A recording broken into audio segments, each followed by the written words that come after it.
to entertain you on a giant screen with the few colorful motion pictures you've been hearing about and reading It's about. showtime, folks. Enjoy the show. We're delighted to have you with us. They're driving theater. You'll find something to please you to add to your evening's enjoyment. Is pleased to bring you our feature presentation.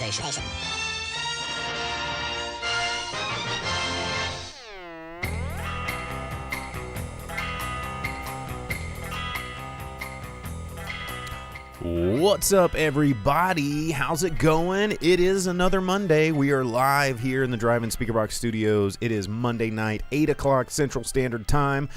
Wherever it is you are, if you're downloading this podcast, wherever you download your podcast, you can always tune into the live stream, which we're doing right now. We're doing it live. We're doing it live. I'm your host, Bo, the boom operator. I'm Slick Doggy the Grip. And this is the Drive-In Speaker Box. For those of you that are already tuning in on Twitch for our pre-show, you know, we do like the pre-game, like the Super Bowl, dude, and we talk just whatever. It doesn't always have to be about music, but our movies, but we're here. Shout outs to Tyler and YouTube, just one of our first YouTube live viewers popping in there. But yeah, we were just talking about stuff earlier on Twitch. But if you want to get involved with that, you can follow us over on Twitch, but you can follow us on Facebook or YouTube or whatever, and you can always jump in the Discord throughout the week and chat with us about all manner of insane things, like Velvet Santa just said. Bo likes scotch, which I do. I do enjoy scotch. And it took me a while to enjoy scotch. I didn't think I would really love it as much as I do. I wouldn't say like love, but I really enjoy it now, and I've got a certified diploma in Scotch whiskey from the Edinburgh Whiskey Academy, which is Fancy boy. acknowledged by the government of Scotland. And Ron Burgundy. And Ron Burgundy, of course. But anyway, we're going to be talking to you about movies tonight, so thanks for joining us. I went and caught the film Missing. I know it had been something that was missing from our reviews of the past few weeks. Unfortunately, it wasn't at my local AMC, so I had to go to another theater to catch it because it's AMC's playing a lot of those Oscar movies that got nominated, so they're pumping those back into theaters and probably trying to get ready for one of this weekend's releases, which we'll talk about later in the show. But what did you check out?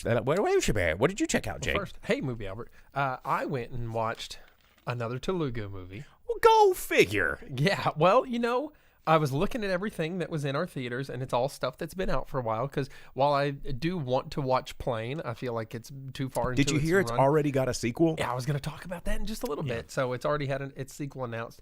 But as much fun as that would be, I would like to see a new movie that you might have a chance to watch and everything, if you're lucky enough to have them. So I watched Amigos. Amigos? Yeah, it's like the called- Three Amigos? Kind of, yes. Is it a Telugu film with the Spanish name?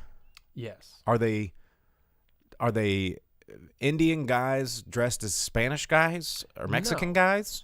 There's nothing to do with Mexico or Spanish anything. It's just called Amigos. It is about 3 people, and I'll talk about that more When we later review? in the Okay. show. All right. Well, there you have it, folks. That's what's coming up on the show. But this is the time where we talk about what happened over the past week. We're going to be talking about stuff that went down.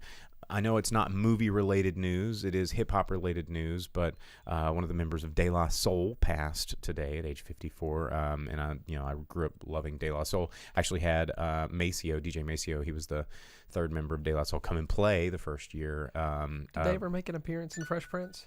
Did 'Cause they? He talks about them a lot in that show. Well, yeah, because they were incredible. You know, I mean, De La Soul hey, thanks, Night Owlishly, for the cheer. Really just made hip-hop what it is today. You know, they're very instrumental in creating what we know as like the golden era of hip-hop. So, Vince says right before 3 Feet High and Rising is going to be finally on Spotify. Because, you know, one of the things that people don't understand about like early hip-hop and some of those boom bap genre hip-hop artists is a lot of the stuff that's a subgenre. Okay. This was before all the piracy and IP, and you could go crate digging at a record store, find an old, funk or disco record and sample that, and then, record it on a cassette tape and go play a show, and then they were getting record deals and getting famous. This is before all the intellectual property law started to come and mess everything up, right? Probably because of that. And, well, it didn't help, yeah, and so because you see Sugar Hill Gang getting famous off of someone else's song, and that funk band is like, wait a second, that's us. Hey, so we didn't play for these dudes. It really did change and revolutionize music because, and it also showed us that, that lawyers take the fun out of everything. And, but anyway, the Dove flying away, age 54, heart problems, sad day in hip hop world.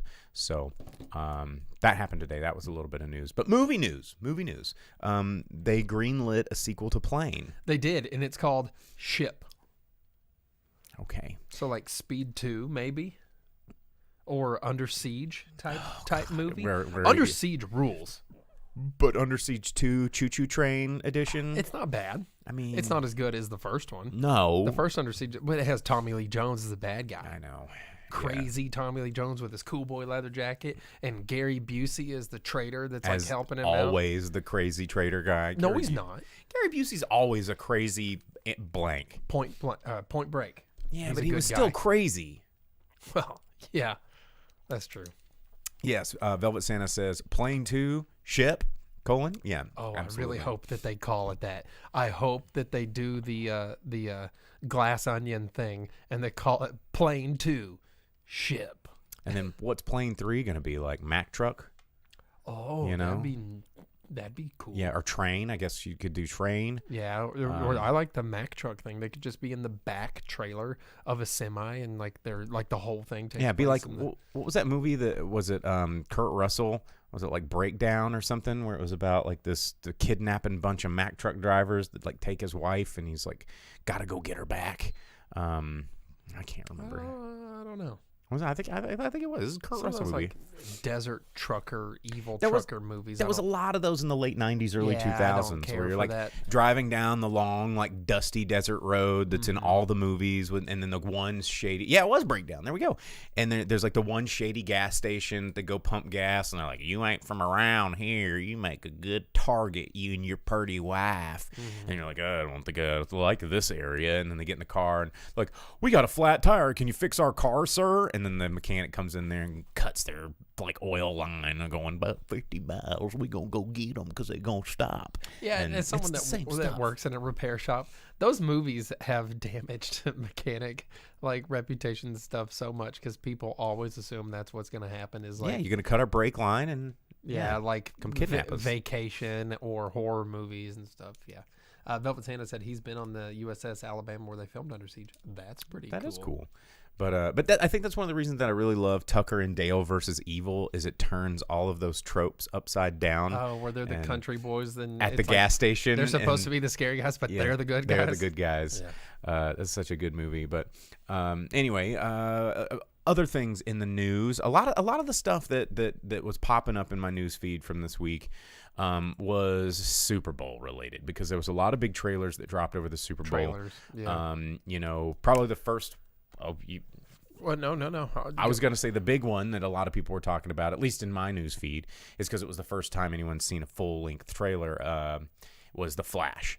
And we were talking about it a little bit in the Discord, and I watched the Flash trailer last night as well, like everybody else. And there was a lot of good commercials, as some of the people in the comments were saying. I don't have cable and I don't watch football, so I saw the Flash trailer today. Okay, well, you've seen it, right? Yeah. And as I said in our Discord chat last night, I think I understand DC's decision to not scrap this movie despite Ezra Miller. It's their reset. It is the reset. It is. They have to have this movie. They're like, God, they want to just kill Ezra Miller because they needed this movie. They brought friggin' James Gunn in and everything, and he's using this as his DC 52 whatever they call it, Infinite Earths or whatever, and it's their reset for it. I was like the when the X-Men did it, they're like, oh, guess what, timelines. everything can change. Velvet Santa says they should have just CGI'd Grant Gustin onto Ezra Miller and got rid of him completely. Well, they could have. They could have. They That did would've- it to what's his name a few years back when he got in trouble. They replaced him with Christopher Plummer. Christopher in that Plummer, movie. yeah. Kevin Spacey. Mm-hmm. Well, this movie trailer though had so many killer things, and they could have done Grant Gustin because they got rid of that stupid cable work and armor piece Flash costume that made no sense, and now they have him in like a sleek Flash costume, and they have the Flash ring, which looked super sick. That was pretty cool. And then the Batman costumes, both Michael Keaton and Ben Affleck have the gray and the blue. I know. Like comic books. Like it's supposed to be. And it looks so cool. And then the shot of all of Michael Keaton's Batman suits. Oh, he's in it. He's in the movie. And Well, I didn't realize realize how much he was going to be in the Well, movie. and he's a badass Batman. He swoops down and beats those dudes' I asses and know. stuff. I thought it would be like... But he's still stiff-necked. Well, of course, because he has to be, because it's Michael Keaton Batman. But I thought that it would just be like, okay, yeah, we're getting Michael Keaton to reprise his role, which is him, the Flash is going to pop out of a Speed Force bubble, and then Michael Keaton's going to go, oh, I'm Batman, what are you doing here? And he goes, poom, poom, and he's like, out. I thought that was going to be it.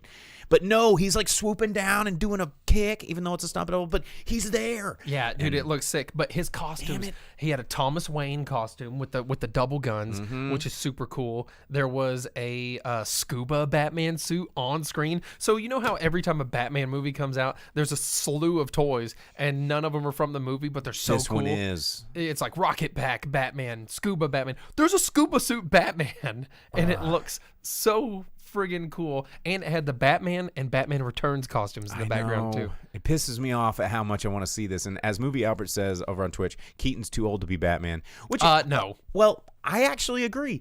But look at the world we're in. Indiana Jones is too old to be anything.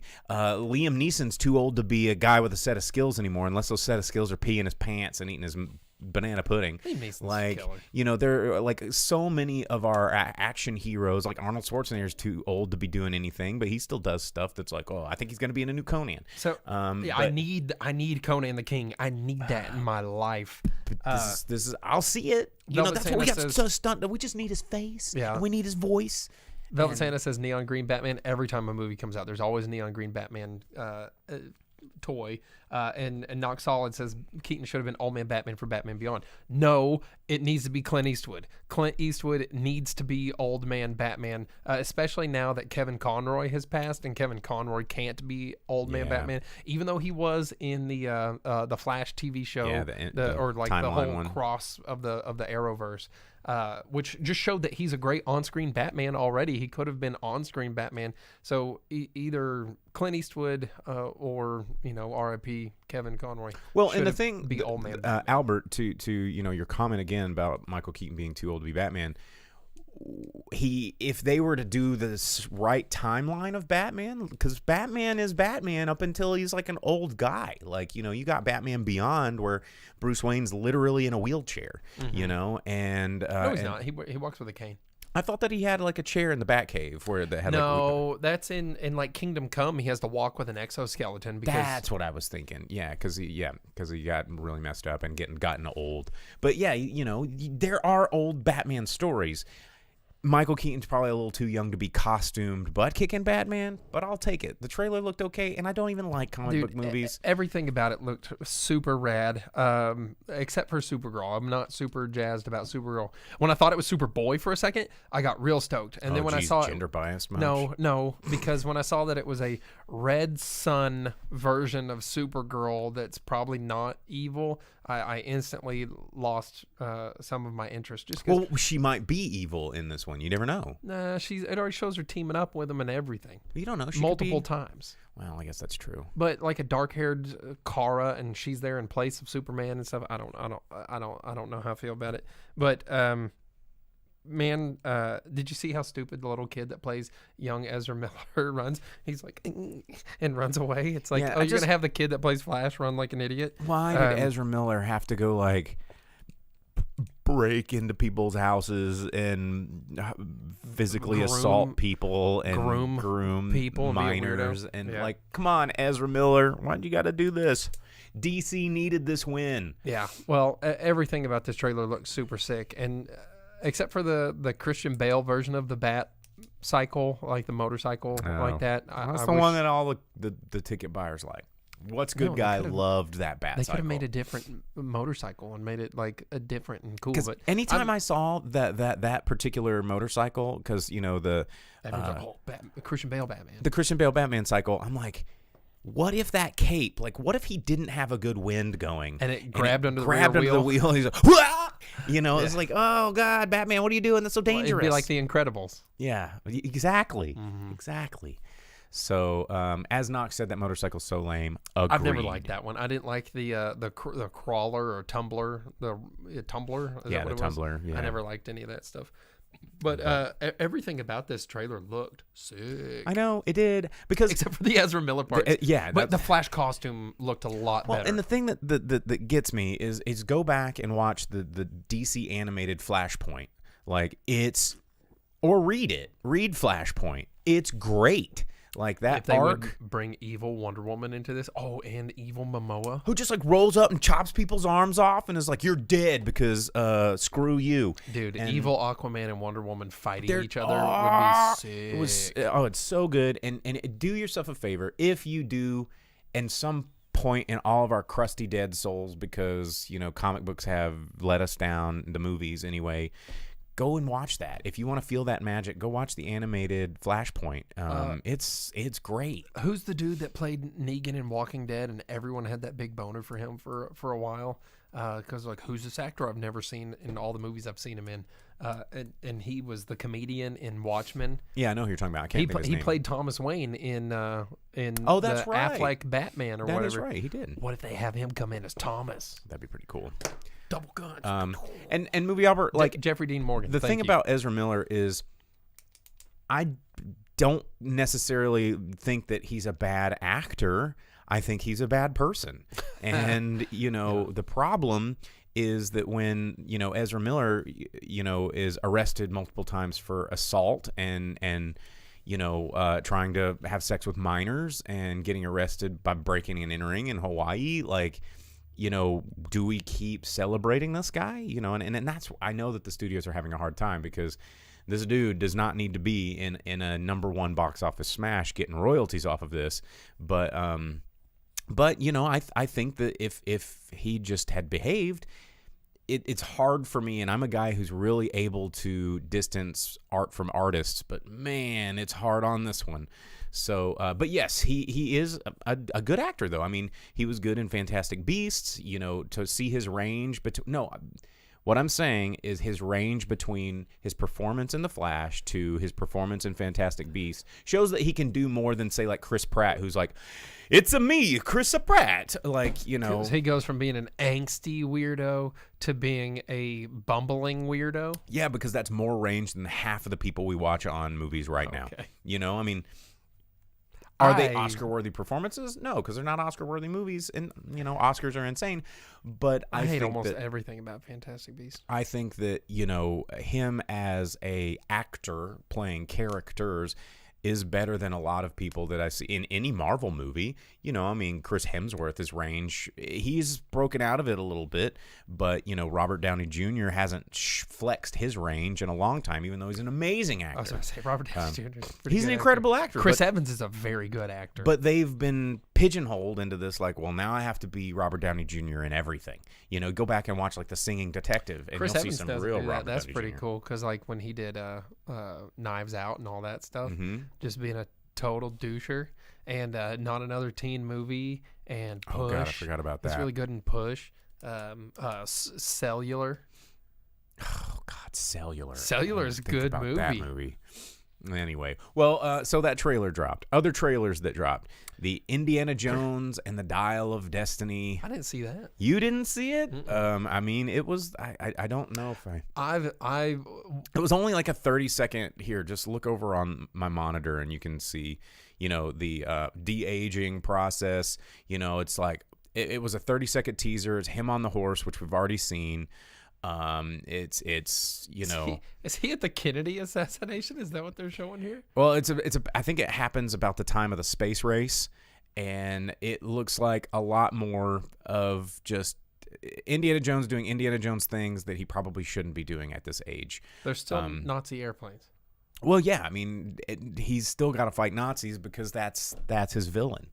Indiana Jones. That's, again, leaning back into why Temple of Doom was the greatest. Knock Solid Push does hold up. It's a good movie.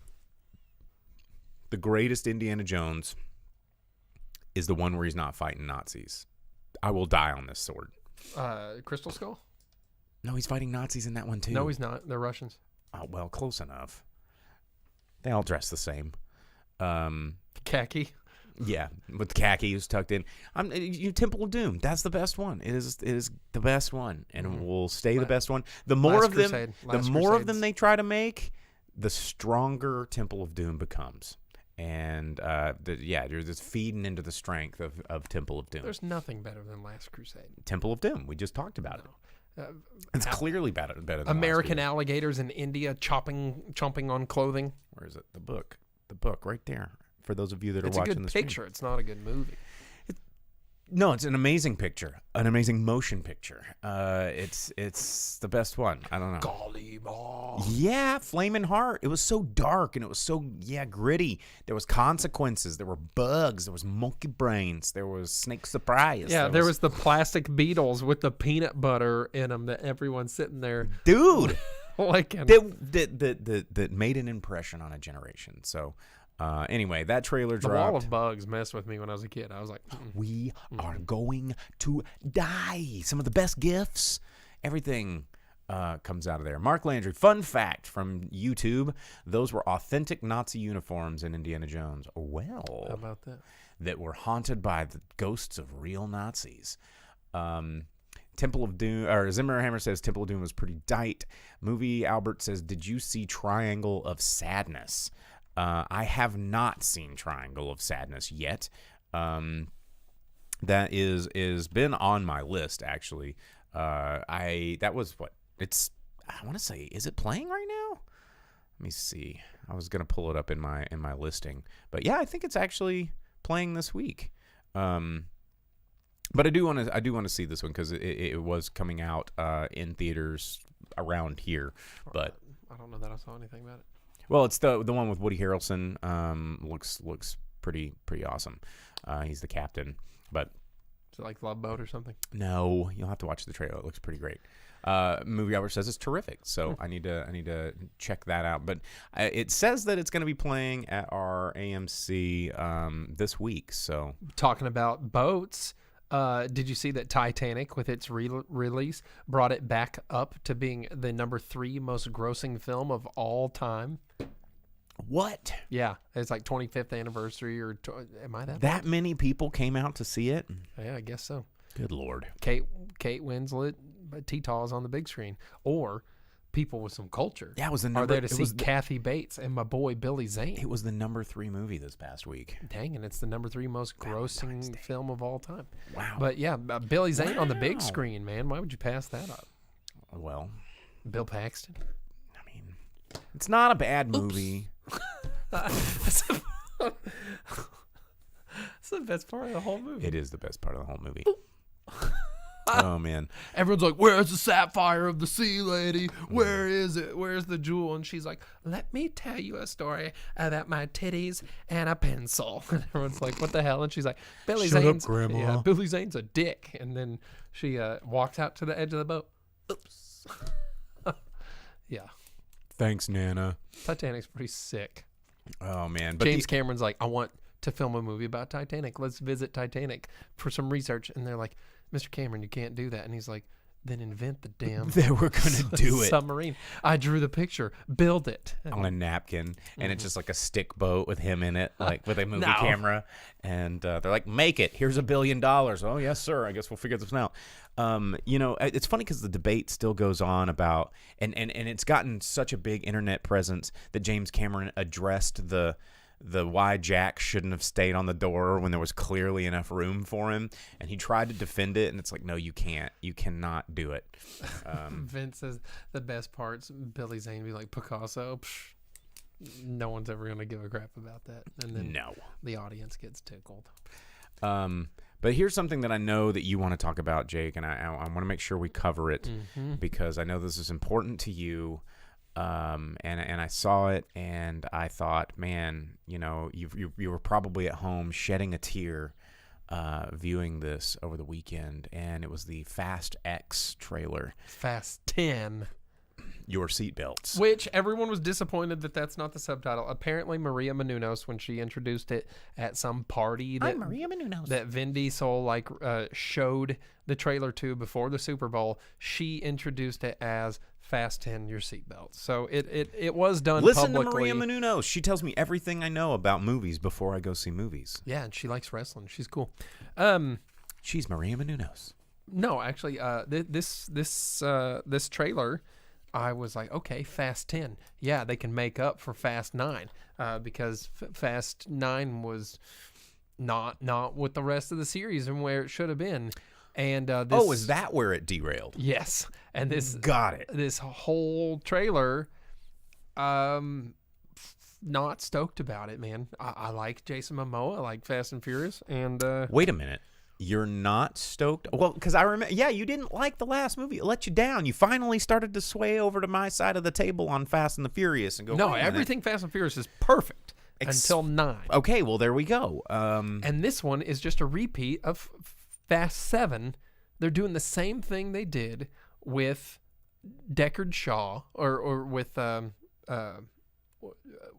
what's his name? One More Job. Hobbs? No. He's Shaw. Are you talking about his real name, Jason Statham? Yeah, Jason Statham. Okay. All right, I was like, I don't know his character name. They're doing the same thing they did One last joke. with Statham. You still know how to drive?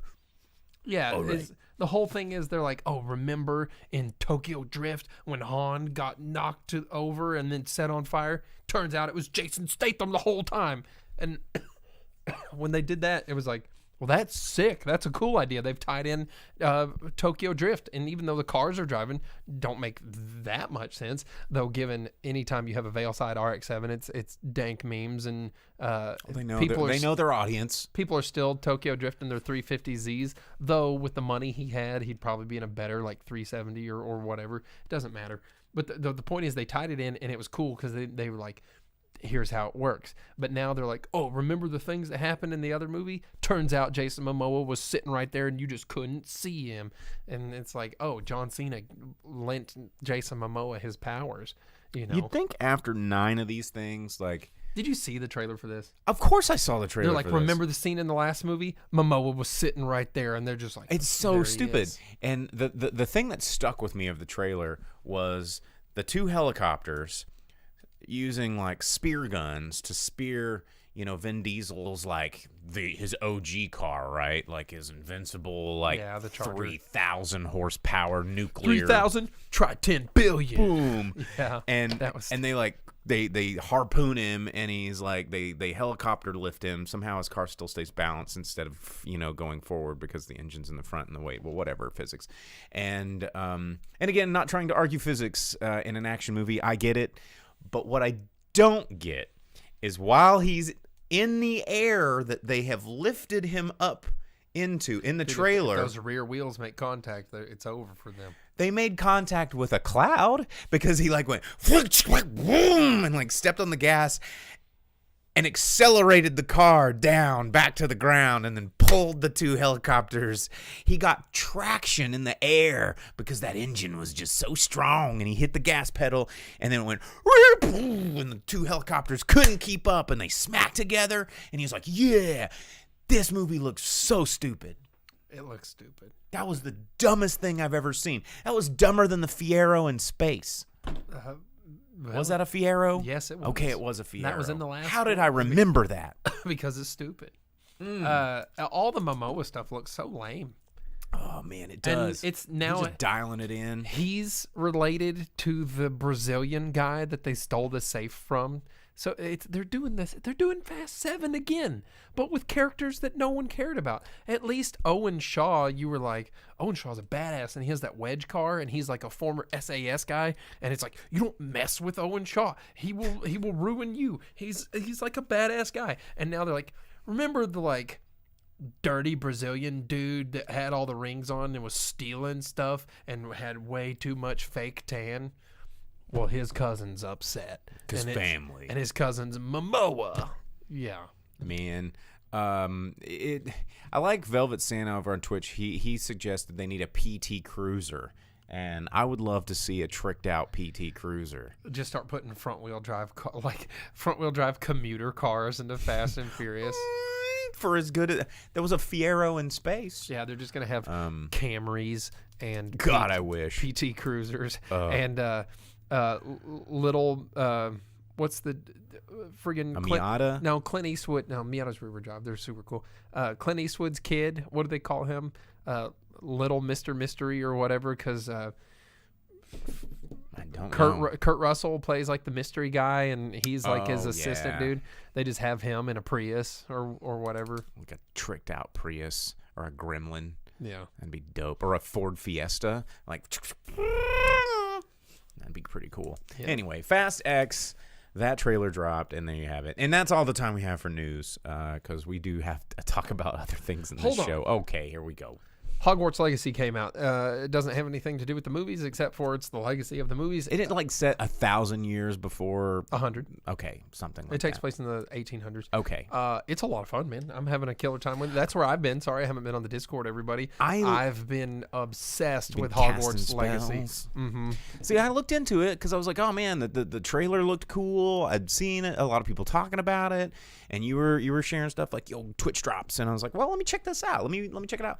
And then I was like, okay, well, I'm not gonna pre-order. I'm gonna watch some gameplay footage, and then it just looked like a first-person shooter. No, not at all. Just like people running around doing, stupefy, like enemies that are coming at them, and I was like, oh man, this looks. So it uses the same fight mechanics as the Arkham games, Okay. like that the Arkham games did. I don't play a lot of games. You ever play Assassin's Creed? Assassin's Creed took from. Okay, so anyhow, you'll have yellow around you. That's when you press your guard or parry or whatever. But the rest of it's you cast spells as you want them to. You combo them together. It's a lot of fun. It makes you feel like wizard stuff. It's very cool. If you like the Wizarding World or Harry Potter, everything's there. Everything is there except for Rowling.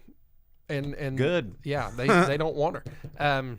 It's a lot of fun. You get to explore Hogwarts and the Forbidden Forest and all of the towns around it. You get to see the train and all the stuff.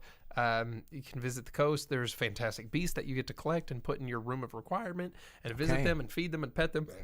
It's a lot of fun, and everything that there is to like about Harry Potter and the Wizarding World is in this game, and all of it that sucks, like Rowling and the Fantastic Beasts just been movies. trimmed out? Yeah, they're not there, and it takes place before, so they can pretend like none of it matters. You should stream some of that, like I've playing, thought because about I don't necessarily want to play this game because I don't have a lot of time. Yeah. But I would like to watch you on our Twitch stream play some, and I'll tune into that. Yeah, I've thought about turning mine on. The only thing is it's like hard to talk, and most of it's just doing side quests, like grinding side quests. Isn't that all video games? these Yeah, days? it's fun, but I don't know the exact entertainment value of it. But yeah, I would. And the killer That's thing, half a Twitch, dog. yeah, the killer thing is I got it for free, baby. Hell yeah. that's Microsoft nice. points. Anyhow, yeah, it's out there. It's a lot of fun. If you like anything Harry Potter, do it. Okay, well there you go. Okay, well let's move forward.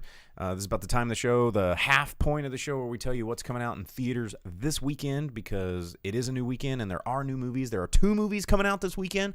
One of them's coming out a little bit early, getting that February 15th release, because they want to make sure that some people see it before the Marvel movie drops. But that would be February 15th this week, which is in 2 days.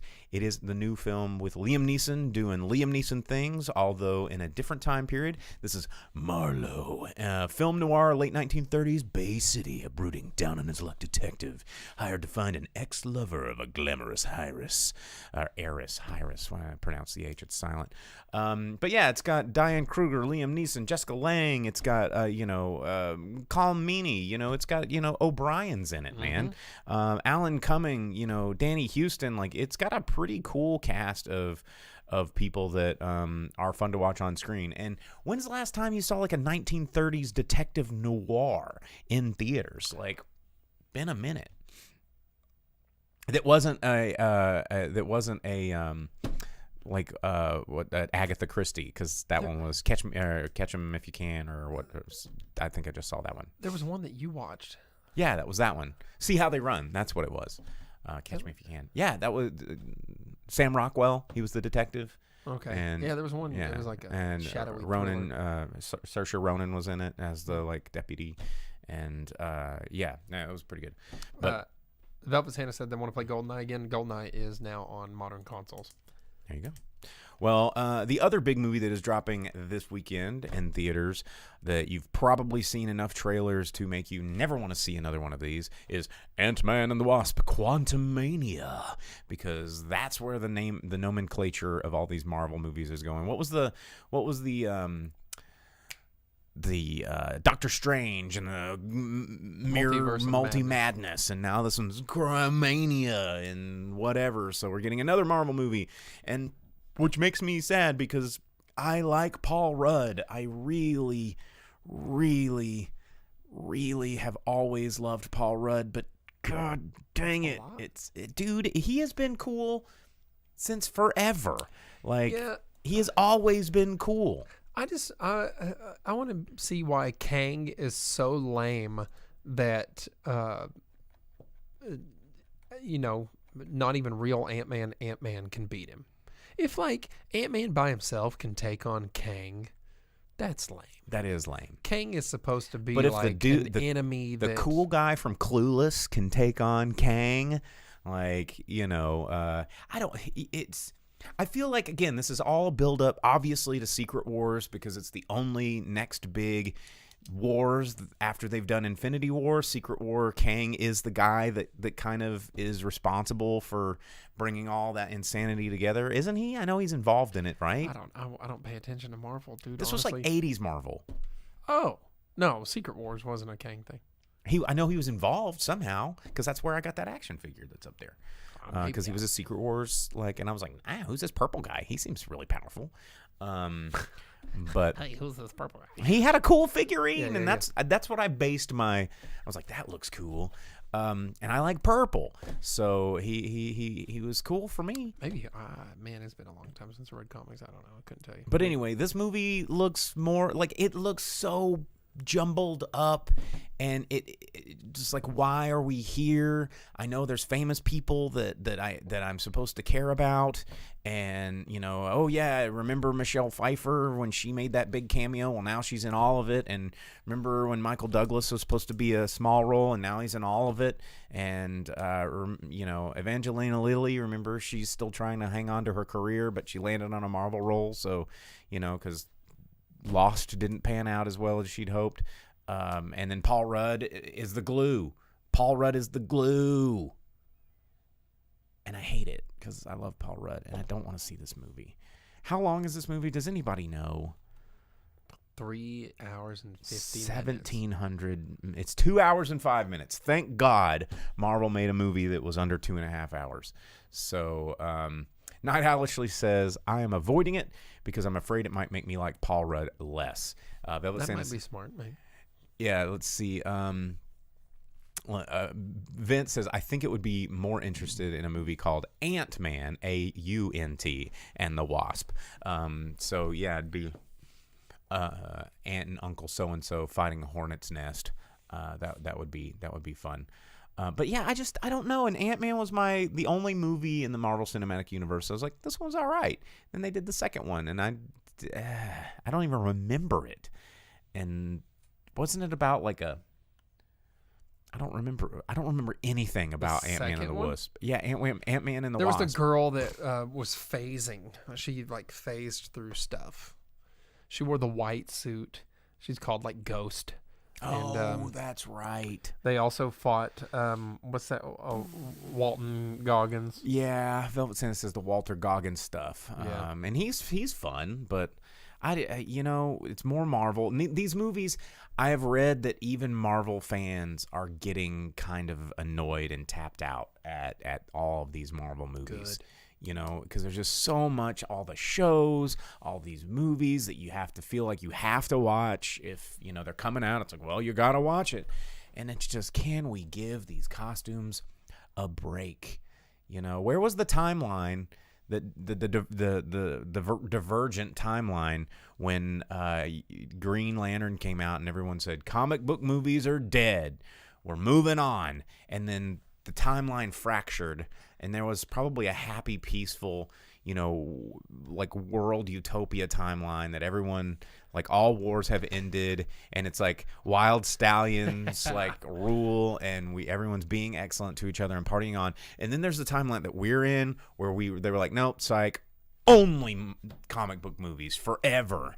And yeah, why couldn't we be in the Wild Stallions universe? That's where I want to be, dude. Also, if someone can give me a lead on a phone booth, I want to buy a phone booth, and I want to restore a phone booth and put it here in the studio, and I want to restore it to make it look like the Bill and Ted. Put the antenna on top together with the bubble gum. Bubble gum, Yeah. the bubble gum umbrella frame. Trust me, I would replicate it completely, but I need to. No, not a British Doctor phone. No, not a Doctor Who phone booth. Then when it's Halloween, I can come in as Rufus and I can step out of the phone booth. Yes, Rufus. I need a phone booth in my life. I've always wanted one. I have a pay phone. I don't have a phone booth. And it would go right over here in the studio, and it'd be lit up and it'd be beautiful. If anybody has a friend that has an affordable, not like a $2,000 piece of shit phone booth, which I see on Facebook Marketplace every now and again, but like something $500, and it doesn't have to be in perfect condition, but as long as I've got some bones to work with. But anyway, keep an eye out. Okay, well, that's what's coming out in theaters this weekend, and let's talk about some movies. I'm not going to get a grocery store blood pressure tester, says Velvet Santa. Melody Mayhem on YouTube said affordable. Ha ha ha. Like, I mean, yeah, $500. I'd say that's an affordable phone booth for a non-functional aluminum box with plexiglass. Like, I think $500. I would pay that. Mark Landry over on YouTube says, ask Rhonda's Roadhouse if they want to get rid of that phone book. I have tried. I tried to ask the old owners back when it wasn't Rhonda's Roadhouse. I need to go, and somebody took the phone out of it. Used to have a phone. I shot a short film with a friend of mine on 16 millimeter film or 8 millimeter film because you cut it in half, and it was called Roll the Tapes. And I stepped out of the phone booth. And anyway, whatever. I want the walk-in, not the half ones. It has to be the one with the door, because how else are you going to traverse the time tubes if you don't have a door to close? Anyway, all right, we'll move on because we only have 15 minutes left. We have 2 movies to talk about. We got to do this. I'm going to jump into Missing. This movie's been out for a couple of weeks. It is starting to slip out of theaters right now. It is from... I remember seeing the trailers for this dumbass. It's the same production team that brought the other same movie about social media where... Which one? They've made a slew of Well, those. the one where... what's his... Huh? The dude from Harold You were about and to say Kumar. Harold from Harold and Kumar. No, I was going to say Harry. What is his name? The dude... Well, anyway, he was the dad looking for his daughter and used the internet and emails. Same production company, and honestly, this movie feels exactly the same. It's directed by Nicholas Johnson and Will Merrick. Same writers. It's starring, Ava Zaria Lee, or Ava Lee, excuse me.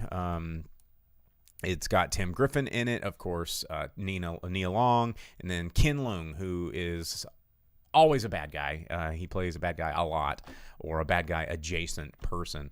And this movie is about a daughter, her mom and her mom's boyfriend go on a trip to Colombia, and they're on vacation, and they don't come back in the airport, and something goes crazy. And it's another one of those, like, I don't want to use, it's not analog because it's not like on, it's found footage. So it's all told through like webcams and FaceTime and screen sharing and going through emails, which gets, my problem with movies like this is there are scenes that need to be shot from a like, this camera just happened to be framed up perfectly point of view. It was my problem when I first saw it in that movie with the superpowers, where the guy, and he like summoned all the cell phones to surround him, just so we could get an angle of that, right? And who leaves their camera like wide open on their desktop all the time? Chronicle, yeah, it was so ridiculous. But that's my problem with some of these movies is there's not always a good frame, and if there was, this mystery would have been solved a lot longer or a lot earlier in the movie. But it just, this movie wasn't bad. It just was kind of weird and pointless, and it's like a story we've seen before, and you're like, everybody's the bad guy, and she's solving this crime on her laptop by, this was definitely a big sales pitch for Apple devices. There was no okay Googles. It was all like Siri. Like Siri saved the day, right? And if they had just splashed an Apple logo at the end of this movie, it would have made a lot more sense.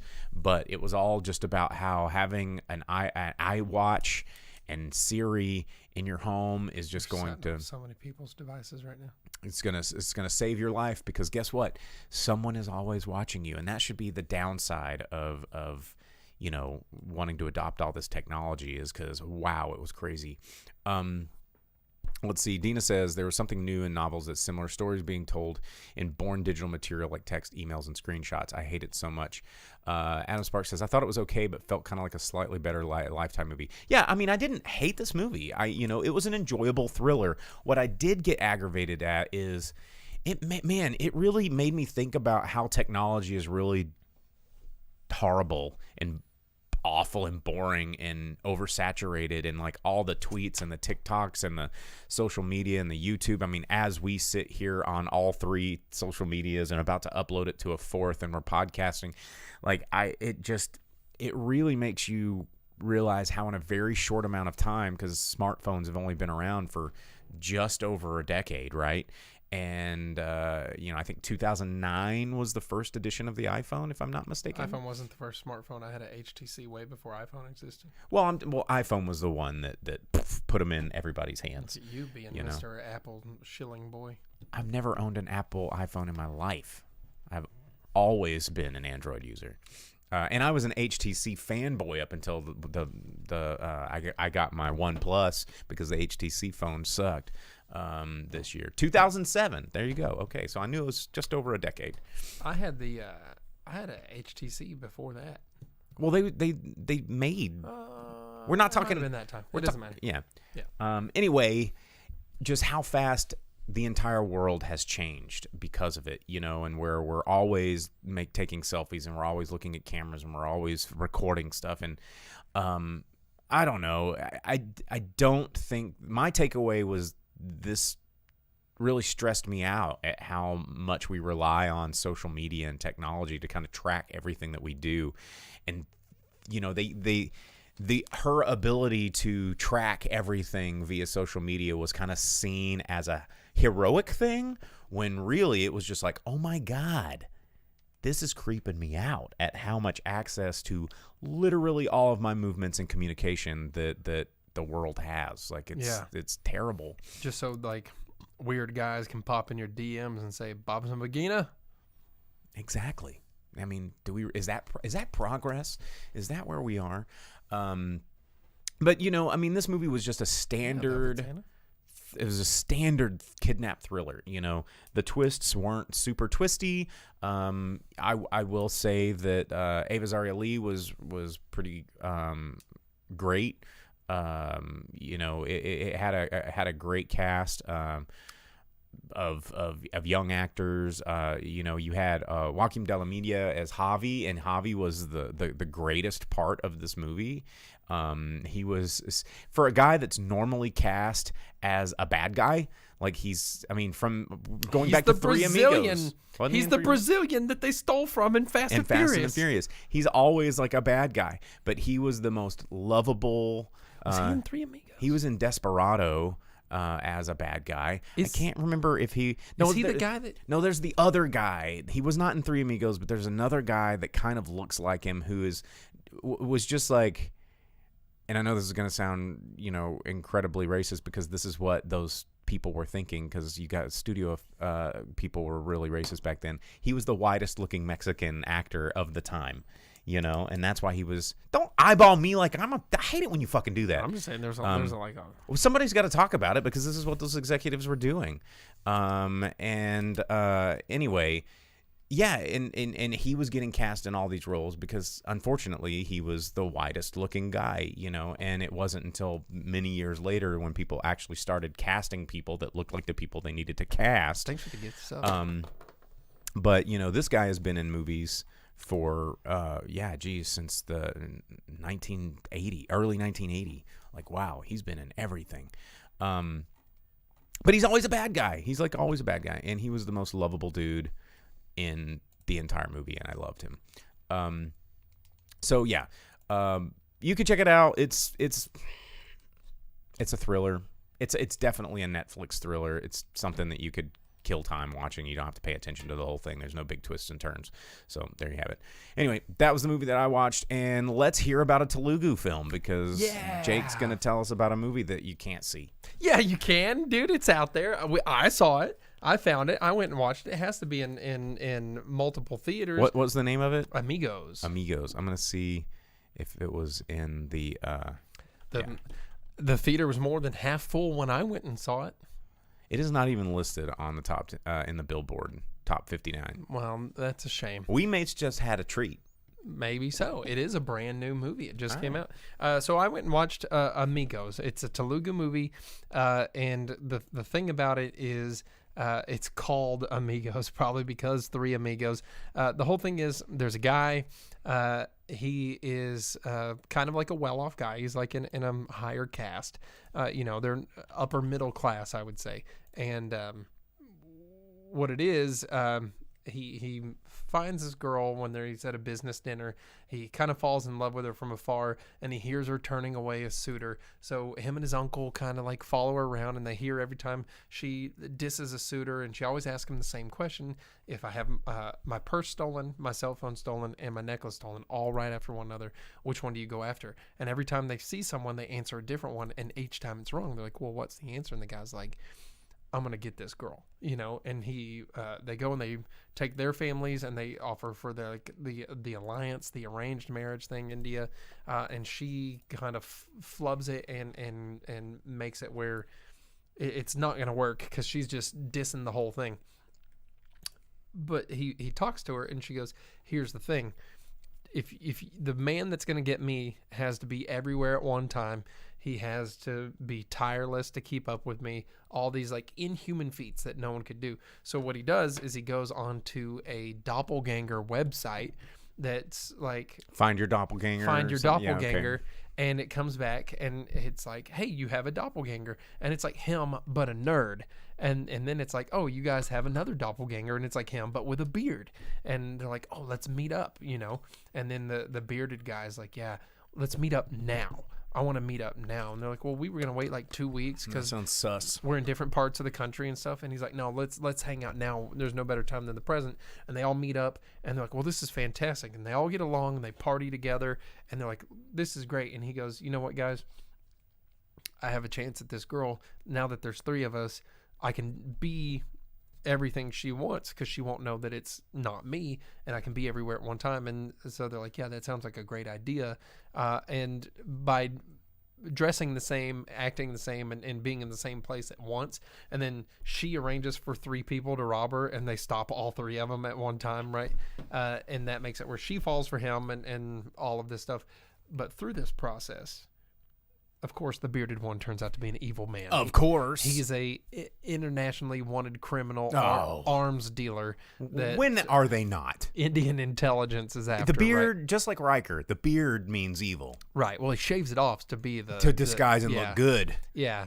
We should have known the beard was there. And so after you find out that he's evil, of course, he tries to trap one of them in it. And the whole thing is, the intelligence was onto him. They were coming to get him, and he needed an out. So he got on the doppelganger website to find a patsy to set up as another him. doppelganger. No, how many doppelgangers? No, that's why he got on the website, gotcha. And he found the main character and the nerd one. So he got on the website first.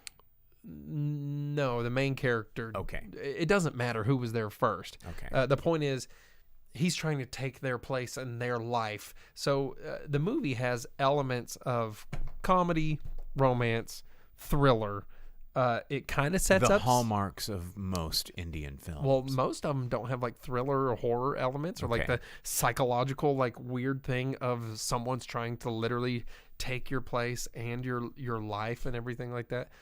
It becomes a pretty interesting movie. It's definitely goofy. It's not one of the best Indian movies of that I've seen in recent history or anything, but it's not bad. I had a very good time in the movie.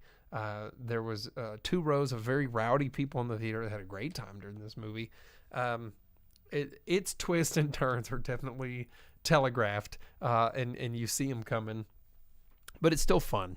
It's fun nonetheless. But at some points, it becomes like a slasher thriller movie for moments.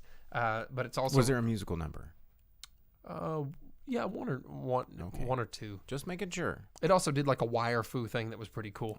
But the weird part about it was the evil guy that was in the music number with the girl talking about like their the love for each other and stuff like that. Basically, they go to a hotel and they're not married yet, and it's for like a friend of hers wedding, and he's trying to bang up on her, and she's like, ain't gonna happen. So then they sing this music number for him to try and win her over, and she's like, Never gonna get it, never gonna get it. yeah, basically. But it's a lot of fun. It kind of breaks it up with the different genres mixed in, and the thriller horror isn't something you see too often. It's not like it's scary or anything, but it's enough to be unsettling to a point. But it was fun. It was enjoyable. I liked everything about it, you know. And How long was it? 2 hours and 20 minutes. Okay. So including the credits and all that kind of stuff. I think its full runtime was like 2 hours and 24 minutes, something like that. fairly short. It did last a little bit longer because our theater played a different Indian movie, and everyone got up and left the theater, and then I was last to get up. I walked out, and I was like, "Oh, they're showing the wrong movie." And we looked at the marquee, and they go, "Yeah, what?" And I was like, "Oh." I went and I told which theater was this? Springdale. Oh, okay. I went and I told them that the wrong movie was playing. I walked back around, and they were like, "Oh, did you?" I said, "I told them it's the wrong movie." And he goes, "Are you in the right movie?" I'm like, "Oh yeah." He's like, yeah. He goes, "You know, it's Telugu, right?" And I was like, "Mm-hmm. That's what I'm here for." It was a lot of fun. If you do have access to the movie, it's not a super long Indian movie. You don't have to worry about like needing an intermission or pee break or whatever. But it was a good time. I liked the mix of the genres. There's parts of it that are definitely super goofy, but it's overall very enjoyable. I had a good time with it. Right on. Well, and it was called Amigos. Amigos. And it's playing locally here. I don't know. It is a new movie. It did just come out, so not sure where it's playing because I'm not seeing it on our Box Office Mojo listing. So I'm not sure if it's in a theater near you. But there you go. And it may have another title. A lot of these movies are translated into different true. languages, and they're given different titles. I don't know what its title outside of. It says Amigos, like on its IMDb. Yeah. So there you go. I don't know. Okay, well, it is time for the Box Office Roundup. It is the last segment of our show. It is when we tell you what came out, or what made money in theaters nationwide. We only give you the top 10 in the United States. Top 10 in the United States, starting from number 10, working our way to number 1. The reason we give you U.S. domestic numbers is because that is what studios look at when they're greenlighting sequels like Making Ship, which we talked about in the first part of the movie, or the show. So we're going to give you number 10 and work our way up to number 1. Really interesting box office this week. So Movie Albert says that movie is playing in Atlanta. Nice. So there you have it. Well, and Movie Albert said me and him like the same kind of movies. So if you have the time to catch it, Movie Albert, that's one to think about. All right. Well, Jake, you want to hit number 10 and Yeah. work our way up? Climbing up from number 11 and taking the spot of another Indian movie, Pathaan, is Plane. Brought in $1.2 million, bringing its domestic total to $30.8, which is enough to get a sequel. Wow. There it is. $30 million is enough to just be like, we're printing money, baby. I guess it must have been a super cheap movie to make. It may have been. Yeah. And then number 9, dropping from number 7, and it's 6 week out, Megan. brought in $2.4 million. Its domestic total is just shy of $91 million total. That's a lot for that. Yeah, that's Not a lot bad for for that a movie. thriller. Yeah, Yeah. a little horror thriller. And then hanging tight at number 8 in its 4th week out, Missing, which you went and watched, coming in from Sony. I didn't Only realize 4 that. weeks, dropping pretty low for only 4 weeks. $2.5 million brought in, bringing its domestic total to 26.5. And then in its 7th week out, coming in at number 7, A Man Called Otto, Tom Hanks. He's out there doing that. $2.6 million for a man that yells about a cat. $57 million is its domestic total there. And then a steep drop from number 1, just spiraled down in the second half of the list. The bottom over half. a 60% drop. Yeah, Knock at the Cabin in only its 2nd week just got its ass kicked out of the top half of the list. Knock at the Cabin, $5.4 million, 23.3 is its domestic total so far. And I talked about it last week. You Go did. check it out. Not looking good for that one. Mm-mm. And most of that was probably to pay Batista to be in that movie. Everyone's had nothing but great things to say about Batista. Yeah, So. I mean, Batista's performance was fantastic. And then hanging tough at number 5, Puss in Boots, The 8 Last weeks. Wish. 8 weeks out, $5.5 million brought in this last week. Its domestic total, $158.5 million, which I saw an article comparing it and Black Adam, and they're like, suck it, Black Adam. Puss in Boots is whooping your ass. Black Adam was the only good part of Black Adam. I think if they would have done my boy Hawkeye correctly, it could have been a much more lucrative and better movie. Pierce Brosnan was good too, but there wasn't enough of him. And then number 4 in its 2nd week out, 80 for Brady, $5.8 million, $24.8 million. 80 for Brady has made more money than Knock at the Cabin. Has made more money than I thought. But you know what's interesting though is people, analysts and producers and all this stuff had been saying that big screen comedy is dead. Well, look at 80 for Brady. There's obviously a market for some comedy there. So. It's there. And celebrating its 25th year being re-released, Titanic hitting number 3. We talked about that earlier. $6.7 million brought back in, which was enough to lift it back into 3rd all time. And then talking about all-time movies and James Cameron, number 2, Avatar and Titanic in the Avatar at the also same time. climbed up a spot. So weird. Its 9th week out, $7.2 million.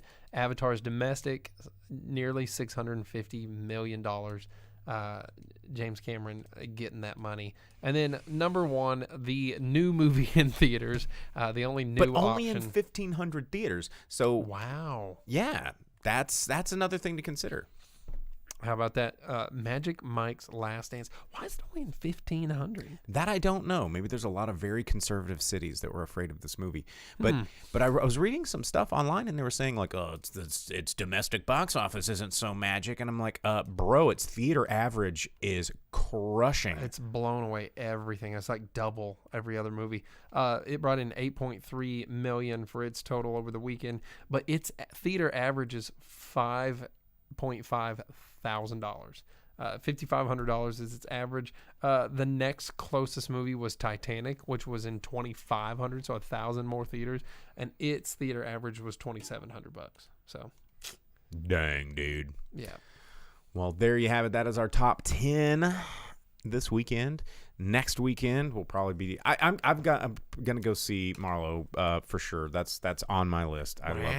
I love a detective noir, so I'm gonna go see that. Yeah. I'll see what Indian movies are out. Vince You're not says gonna go see Ant-Man? Man, it's going to be packed, and I don't want to deal with Marvel nerds. Vince says he was hoping that I would review Magic Mike, I think is what he's talking about. I haven't seen the other 2. well, you got some catching up to do. Is that what it is? This is the 3rd one? You could do a weekend of Magic Mike and just catch them up and just talk about the trilogy and review the trilogy. I'm okay. Why not? The fans demand it. I like Joe Manganiello, and I like Matthew McConaughey. And, There you go. What's Go his, see that crazy angel on stage. what's his name? What's the main? Shaking that balls just for all your pleasure. All right, you just made it weird. That's something I'm not doing anymore. What? Shh, don't be such a Channing chicken. Tatum. I like Channing Tatum. Step up. The Yeah, first- Kevin Nash is in the first one, as Velvet Santa pointed out. Kevin Nash is in John Wick. Kevin Nash is in Teenage Mutant Ninja Turtles 2: Secret of the Ooze. I ate breakfast with Kevin Nash. and kind Orlando. of in the same restaurant. In the same restaurant. We were the only people that It's weren't not wrestlers. like you were like, "Hey, Big Daddy, cool Diesel." I was just like waffles with you. They were like yelling stuff at us while we're trying to eat our bacon. We're like, I don't Or want they to. yelling at you, "Hey, nerds!"